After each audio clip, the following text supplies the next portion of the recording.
বৃহস্পতিবার সন্ধ্যা প্রায় ৮টা। টঙের দোকানে কয়েকজনের সাথে দেখা হয়ে গেল, আবার একে অন্যকে ফোন করে আনলো। অফিস শেষে একটু ঢু মেরে যা। আগে হোস্টেল ছিল আমাদের, এই মোড়ে কত আড্ডা হতো। কয়েকজন হোস্টেলে থাকতাম আর বাকিরা আমাদের সাথে আড্ডা দিতে আসতো। 12:30টায় ভাঙতো সেই আসর। আজ কেমন যেন অনেকেই চলে এলো, কারো কারো আবার পুজোর ছুটি। তবে অধিকাংশই অফিস থেকে ক্লান্ত শরীরে এসেছিল, এখন চাঙ্গা হয়ে উঠেছে। আগের কথা, পুরনো আড্ডা, কার অফিসের বস কত খচ্চর, কার আছে কত সুন্দরী কলিগ, এইসব নিয়ে চলছে একে অন্যকে পচানো। সবাই বিয়ে করেছে, কারো সংসার 10-12 বছর, তো কারো 8, কারো 4, এভাবেই আমার জানা আছে। একটু পরেই সবার ফোন বেজে উঠবে, বাসা থেকে ফোন আসতে শুরু করবে। সবাই ইশারায় চুপ থাকতে বলে একটা বাহানা দেবে। অফিসের মিটিং, ডেডলাইন, অবধারিতভাবে বলবে জ্যাম। কিন্তু কিছুক্ষণ পর ঠিকই কেটে পড়বে এইখান থেকে। প্রথমেই ফোন এলো সফিনের। কল আসতেই সে ইশারায় চুপ থেকে বলল, এই তো বের হচ্ছি, কিছু লাগবে? ও কাল যাবে? আচ্ছা। মিষ্টি নাকি সন্দেশ? সন্দেশ, আচ্ছা আনবো। নিতু ফিরেছে টিউশন থেকে? এই বলে ফোন রেখে দিল। বলল কাল নাকি ভাইয়ের বাসায় যাবে, সকালে পাবে না কিছু, তাই। এই শুক্রবারেও শান্তি নেই ভাই। কে যে বলেছিল এইসব বিয়ে শাদী করতে? আমি মুচকি হাসলাম। তখন মহিন আর সাজুর মোবাইলেও কল আসাতে কোনো না কোনো বাহানা দিল ওরা। টোন ভিন্ন হইলেও কথা এক। আমাদের মধ্যে সবচেয়ে কুল হয়ে চলে তহিদ। সে বলে উঠল, এত ভয় পাস কেন বউকে? সিগারেটে আর একটা টান দিয়ে চা মুখে তুলে সফিন বলল, কে চায় ভাই এত অশান্তি? তহিদ আর একটা সিগারেটে লাইটার দিয়ে বলল, আমি 12টা অবধি বাহিরে থাকি, আমার মোবাইলে একটা কল আসবে না। বউকে এত ভয় পেলে চলে? বিয়ে ম্যান। ওর কথা শুনে আমি একটা অট্ট হাসি দিলাম, এমন ভাবে দিলাম কেউ যেন আঁচই করতে পারলো না কেন দিলাম। তহিদ একটু তেজি স্বরে বলল, হাসলি কেন? আমি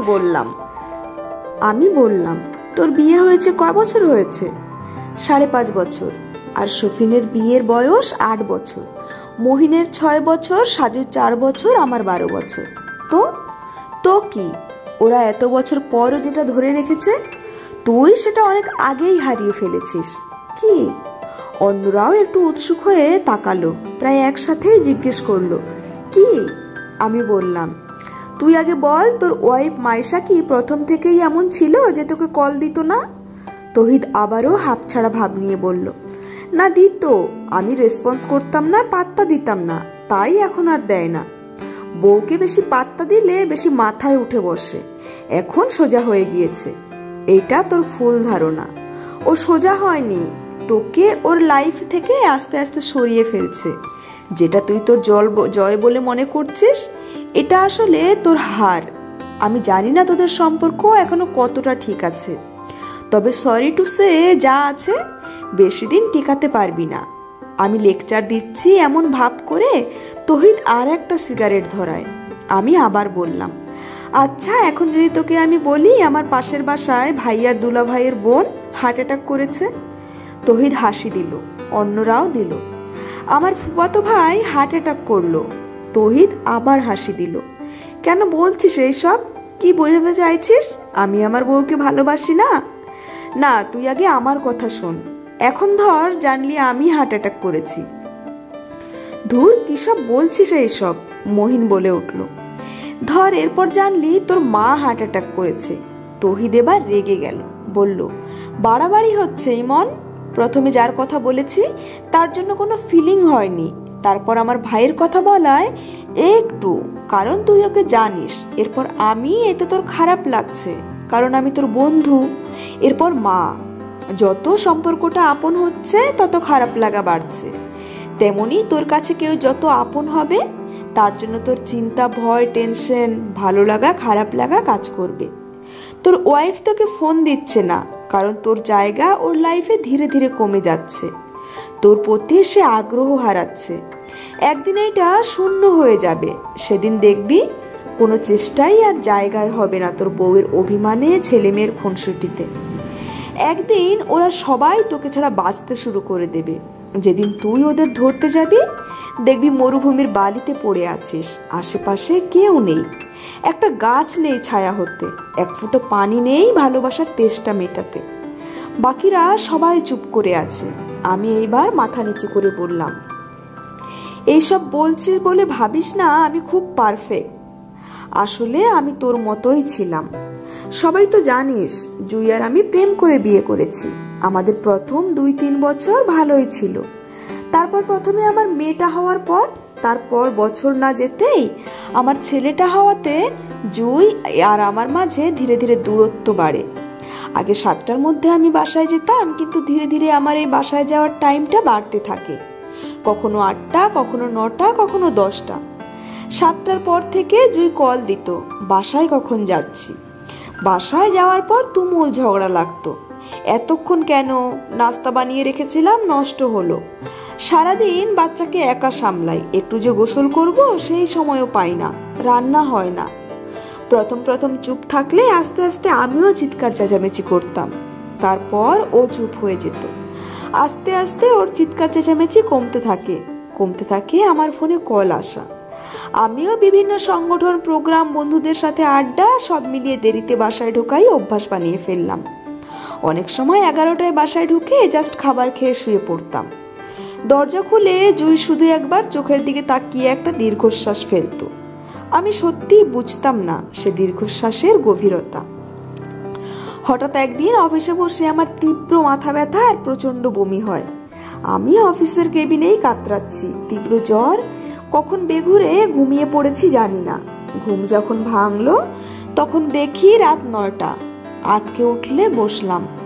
কোনো মতে অফিস থেকে বের হয়ে একটা সিএনজি নিলাম। মোবাইল বের করে দেখলাম জুইয়ের কোনো কল নেই। শরীরের খারাপ লাগা থেকে মনের খারাপ লাগাটা পাথরের মতো জমতে শুরু করেছে। আমি যদি অ্যাক্সিডেন্ট করে মারাও যেতাম, জুই তো খবরই নিত না। এইভাবে তীব্র অভিমান নিয়ে বাসায় এলাম।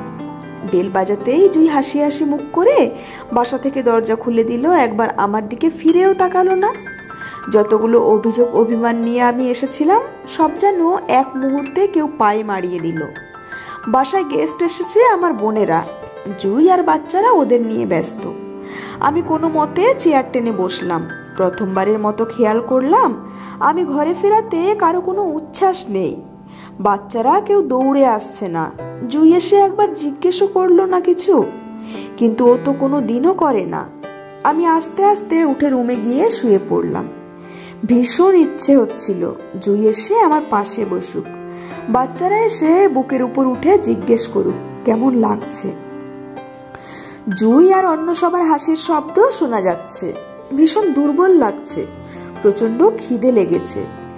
ইচ্ছে হচ্ছিল জুইকে বলি কিছু খেতে দিতে, কিন্তু ডাকার শক্তিই পাচ্ছিলাম না।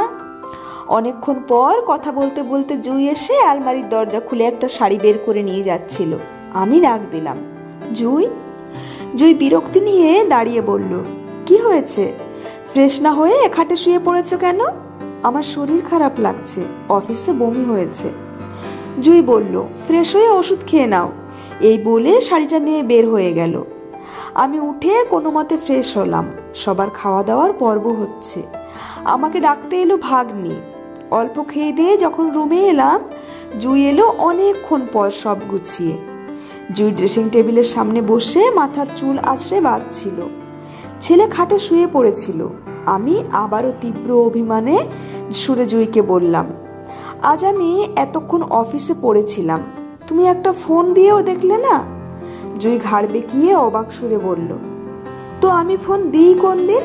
গত 2 বছর আমি তোমাকে ফোন দিই না। কোথায় আছো, কখন আসবে? তুমি ঘরে ফেরো 11টায়। হ্যাঁ, যদি 11টার পরে যদি না আসো তখন হয়তো ফোন দিতাম। খাবার রাখবো নাকি ফ্রিজে তুলে রাখবো? জুই গায়ে একটা লোশন লাগাতে লাগাতে বলল, কেন, আমি ফোন না দিলে তো কি হয়েছে? যাদের সাথে রোজ অফিস শেষে সময় কাটাও, রাতের 10টা 11টা অবধি তারা ফোন দেয়নি, তাদের উপর অভিযোগ করনি? এই বলে চুলগুলো উঁচু করে বেঁধে জুই ওয়াশরুমে চলে গেল। হঠাৎ আমি রিয়েলাইজ করলাম আসলেই কেউ আমায় ফোন দেয়নি, এবং আমার কোনো খারাপও লাগেনি তাদের ফোন না দেওয়াতে, অভিমান জমেনি। তাহলে এই প্রতিদিন আমি কাদের জন্য এই সময়গুলো দিয়েছি? যা এখন অর্থহীন লাগছে। কারো চেহারাও ঠিক মতো মনে পড়ছে না। গায়ের তীব্র জ্বরের সাথে বুকের ভেতরে যেন তীব্র জ্বর আসছিল, জ্বলছিল, কাঁপছিল। মনে হচ্ছিল কি ভীষণ নির্দয় এই ব্যথা, আমি যেন আমাকে কুপিয়ে যাচ্ছি ঘাস জমা নরম কাদাতে। 2-3 দিন বাসায় ছিলাম। আমি দেখলাম জুই সকাল থেকে ঘরের পেছনে বাচ্চার পেছনে ছুটছে। একজনকে স্কুলে নিচ্ছে, অন্যটা আনছে, বিকেলে গানের স্কুল, টিউশন, এই সবে ছুটছে। আমাকে একবারও বলছে না, আমি জানিও না। ক্লান্তি নিয়ে সোফায় একটু শুয়ে পড়লো, 5টায় ঘুমিয়ে পড়লো। ইচ্ছে হচ্ছিল একটু চুলগুলো সরিয়ে দিই, কিন্তু কিসের যেন সাহস হয়নি। সব শেষ করে সন্ধ্যা 6টায় আবার মেয়ে নিয়ে ছুটছে নাচের স্কুলের জন্য। 1 ঘন্টা বসে থেকে আবার ঘরে ফিরে রান্না চাপালো, ওদের পড়তে বসালো, ওদের ঝগড়া মেটালো, একসাথে ক্যারাম খেললো, ওরা লুডো খেললো। ঘড়িতে তখন 8:30।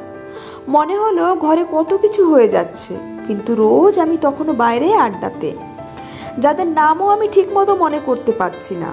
এত কিছু সামলানোর পর আমি যখন রাতে ফিরি, জুইয়ের একবার তাকিয়ে চাপা নিঃশ্বাসটা আজ আমার নিঃশ্বাস বন্ধ করে দিচ্ছে। জুই আমাকে কোথাও রাখেনি, না অভিযোগে না অভিমানে। আমার এই অযথা বাইরে সময় কাটানোর জন্য আমি যা হারিয়েছি তা ফিরে পেতে আমাকে অনেক অনেক সময় লেগেছে। আমার ঘরেই যেন আমার জায়গা করার যুদ্ধ, জুইয়ের কাছে, ছেলে মেয়ের কাছে। কিন্তু আমি পেরেছি। অফিস শেষেই বাসায় ঢুকেছি, মেয়েকে নাচের স্কুলে আমিই নিয়ে গেলাম, এসে ওদের পড়াতে বসালাম। আমার কষ্ট হলেও আমি যা ফিরে পেলাম তা হলো এক ঘর ভর্তি হাসির শব্দ নিয়ে আমি ঘুমোতে গেলাম। আমার কথাগুলো শুনে সবাই চুপ। আমি তহিদের কাঁধে হাত দিয়ে বললাম, মেয়েরা ভালোবাসার তীব্রতা থেকে অভিমান জমায়। যেদিন থেকে অভিযোগ আর অভিমান বন্ধ হয়ে যাবে, বুঝবি তুই তার ভালোবাসা পাওয়ার যোগ্যতা হারিয়েছিস। কারণ ভীষণভাবে আঘাত আর অবহেলার কারণে মেয়েরা অভিমান হারায়, তবে ফিরে পাওয়া কঠিন না। তাই বলছি, এটাকে সিরিয়াসলি নেন বস। আমরা তো সবাই ঘরে ফিরে যাব। তুই আসলে কোথায় ফিরতে চাস? ইট পাথরের বাড়িতে নাকি ঘরেতে? পুরনো কথাগুলো মনে করাতে আমার গলা ধরে আসছিল, তাই পরিবেশটা হালকা করতে বললাম, চাচা আর একবার চা খাইয়ে দাও, দেরি হয়ে গেল আজ। বাসায় ঢুকলে চা বন্ধ, আর দেরি হলে ভাতও বন্ধ। চাচা কাপে লিকার ঢেলে ঢকঢক করে চামচ দিয়ে নাড়তে নাড়তে বলল, তোমার চাচিও আমার লগে তাই করে, দেরি হলে ভাত দেয় না, বিছানায় শোয় না, মহা মুসিবত। চাচার কথায় সবাই হেসে উঠলেও তহিদ হাসলো না। বেঞ্চে বসে চা খাচ্ছিল মাটির দিকে তাকিয়ে। একে একে সবাই বিদায় নিল। আমি তহিদের কাঁধে হাত রেখে বললাম, মনে করিস না আমি তোকে অপমান করছি বা লেকচার দিচ্ছি। আমি যা হারিয়েছি তা তোরও হারিয়ে যাক আমি চাই না। মনে রাখবি, যতক্ষণ কেউ তোর লাইফে ম্যাটার করে তার উপর তোর রাগ হবে, অভিমান হবে। যখন থেকে তোর লাইফে কেউ ম্যাটার করে না, তার ব্যথাও তোকে স্পর্শ করবে না। তাই অভিমান জমিয়ে জমিয়ে সংসার মধুর করতে হয়। আমি সবাই যে যার বাস টেম্পো ধরলাম। আমি রিক্সা ডাকলাম, তহিদকে ডাকলাম না, মাথা নিচু করে বসে আছে। তহিদকে সোডিয়ামের হলুদ আলোতে শীতের হলদে পাতার মতো লাগছে। ভাবলাম ঝরে যাক, এরপর তো বসন্ত আসবে।